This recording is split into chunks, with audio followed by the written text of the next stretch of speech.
Hey everybody, this is Meowth. That's right, welcome to the 5th installment of Mastering Your Favorite Class. Today I'm going to cover Heavy Gunner. Now some of you may feel like you're experiencing just a little bit of deja vu watching this video because you see some of the same kills or accusations that you've seen before. Now I assure you, your mind is not melting and you're not having deja vu. We did show you this game before in a recent game actually, just from a different perspective. Now I needed to make a Heavy Gunner class video, and both of our games in this particular round were awesome. I was playing as Heavy Gunner, so I thought this was the perfect opportunity. By the way, Wallguy and myself would greatly appreciate it if you just go ahead and smash that like button right now, just wear it out. You guys have been so good to us lately, and we really appreciate all the liking and commenting that you guys have done.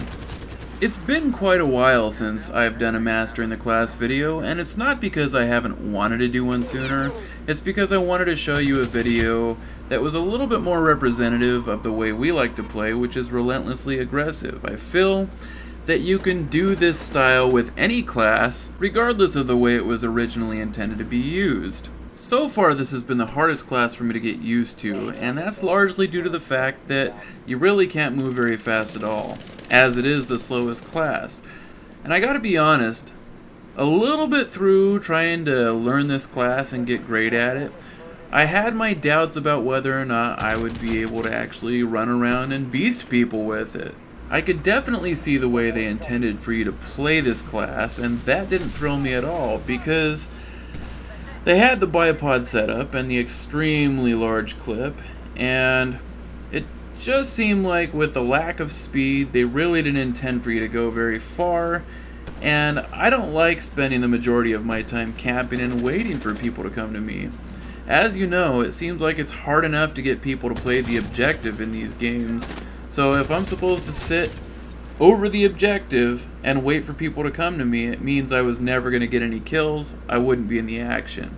Anyway, let me just start by saying that I don't have to worry anymore, because after getting used to this class just a little bit, I realized that you can actually run around and do the same thing as you would with any other class. Run around and beast the hell out of people, that is. In order to do this though, you're going to want to master Heavy Gunner's ability to heal and supply on anybody. I consider this ability Heavy Gunner's secret weapon. It's extremely effective in both styles of play, whether you want to rush or if you want to stay on the objective and camp.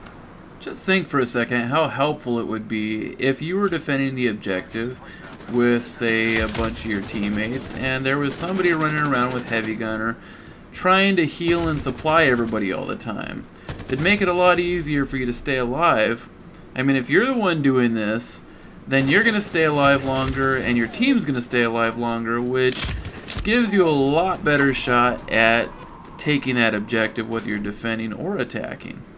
If you decide that you want to rush, it's equally important that you take advantage of this ability, because it will strengthen the attack of your whole team. Not to mention you're a lot more prone to getting shot up, because you're likely going to run into a very large ambush full of guys, and it's really beneficial that you make sure that you heal and supply your team as well as yourself. Another reason to heal on everybody is you're going to advance your score chain a lot faster, getting you to those bigger support actions, and that's going to help you and your team in the long run.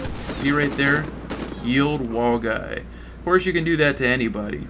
If you want to know what weapon is good, you don't really have to look very far, because all the Heavy Gunner guns are very good at mid to long range. They're even pretty good at close range. You just want to make sure that you don't hip fire. These guns have a lot of recoil, so if you hip fire, they can become very inaccurate, so you want to make sure that you aim down the sight. And remember, it's not going to take a lot of shots. This gun has a ton of power, so all it really takes is a couple of quick bursts. Now, if you're facing a demolitions guy with this ballistic armor on, you're still going to have a lot of trouble dropping him, so best advice on that one is back away, get yourself out of the range, the best range of the demolitions class, and then take advantage of them from afar. The other thing that I'd like to point out is that I don't recommend switching the attachments to give yourself longer distance or shorter distance. The only one that I'd really say is okay to change is the scope. and of course maybe the ammo bag. Something you really want to be careful with is the timing of when you actually reload your guns, because these weapons take a lot longer to reload, and for the most part you're not going to need to reload after every enemy or every 2 enemies. You have a 100-round clip for most of them, and some of them you even have a 150 round ammo bag.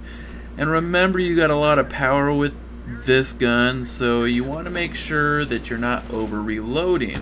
If you do find yourself in a pinch out of ammo and you need to kill maybe 1 or 2 more guys before you're safe, go ahead and pull out your handgun. It is pretty good. It's somewhere between the Vickers and the 6 Hour. I don't have a lot of experience with running out of ammo at inopportune times, so I haven't gotten to use this gun very often, but it has come through when I've needed it.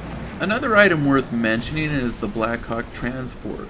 As Heavy Gunner, of course, you get to use a Gatling gun, and it provides very good support whenever you're defending an objective or attacking one.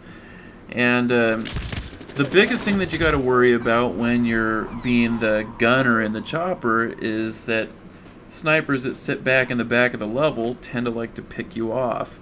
So what you got to do is just hope that your team is willing to go actually kill that guy so you don't get killed the next time you spawn in it.